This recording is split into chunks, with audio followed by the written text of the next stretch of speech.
Assalamualaikum warahmatullahi wabarakatuh. Pagi Ananda semuanya. Hari ini kita melanjutkan tentang materi sejarah Indonesia, yaitu demokrasi parlementer atau demokrasi liberal.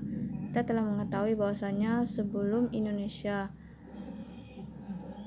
melaksanakan demokrasi liberal, Indonesia lebih dulu menganut demokrasi presidensial.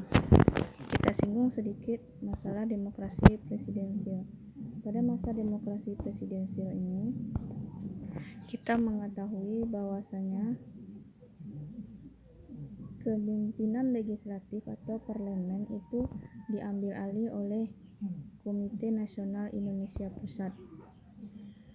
Setelah beralih ke masa demokrasi liberal atau parlementer, itu dibentuk beberapa kabinet yang saling berganti, yaitu ada 7 kabinet di masa demokrasi liberal. Karena kita mengetahui ciri-ciri demokrasi liberal atau parlementer adalah presiden hanya sebagai kepala negara, sedangkan kepala pemerintahan adalah Perdana Menteri. Di sini kita perhatikan ada satu hal atau peristiwa yang terjadi yang sangat dominan pada masa demokrasi liberal, itu terjadinya pergantian kabinet sampai 7 kali kabinet. Yang pertama itu kabinet Natsir. Kabinet Natsir itu didukung oleh Partai Masyumi dan PSI sebagai Perdana Menteri. Pada masa ini kabinet Natsir gagal dalam melaksanakan kabinetnya karena tidak mampu menghadapi pemberontakan yang dilakukan oleh Kartosuryo dan menyelesaikan masalah Irian Barat.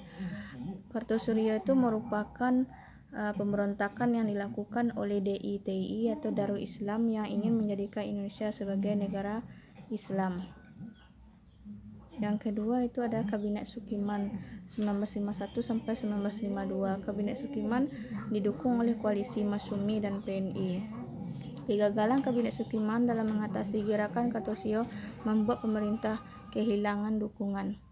Ini dia adalah melanjutkan kegiatan yang dilakukan oleh Kabinet Natsir. Selanjutnya adalah Kabinet Wilupo 1952 sampai 1953. Wilupo menjadi Perdana Menteri dengan kembali didukung oleh koalisi PNI dan Masyumi. Kabinet Wilupo ini gagal karena dalam melaksanakan demobilisasi dengan mengurangi jumlah tentara dari 200.000 menjadi 100.000, dan berkembangnya gerakan separatisme membuatnya harus menyerahkan kekuasaan karena tidak bisa mengendalikan pemberontakan yang terjadi di berbagai daerah. Selanjutnya ada Kabinet Ali Sastro Amijoyo tahun 1950 sampai 1951. Ali menjadi Perdana Menteri atas dukungan penuh PNI, NU, dan partai kecil lainnya. Ali Sastro Amijoyo ini mempunyai 2 kabinet, Kabinet Ali 1 dan Kabinet Ali 2. Kedua kabinet itu di sini gagal karena tidak bisa menyelesaikan masalah Irian Barat dan mengatasi gerakan separatisme yang membuat harus meletakkan jabatannya sebagai Perdana Menteri. Separatis itu diakibatkan karena rakyat Indonesia, ada beberapa kelompok rakyat Indonesia yang anti terhadap Cina dan sering melakukan tindakan-tindakan anarkis karena menentang pengaruh Cina di Indonesia.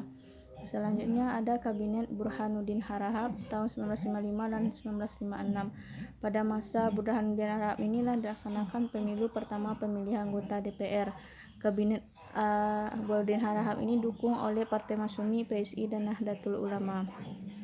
Kabinet Burhanuddin tidak dapat bertahan lebih lama setelah NU menarik dukungannya pada Januari 1956 karena dia lebih mementingkan kepentingan golongannya. Terakhir ada Zakon Kabinet atau Kabinet Juanda. Kabinet Juanda ini adalah kabinet yang tidak dipilih dari partai politik tapi di luar non politik, yang dipimpin oleh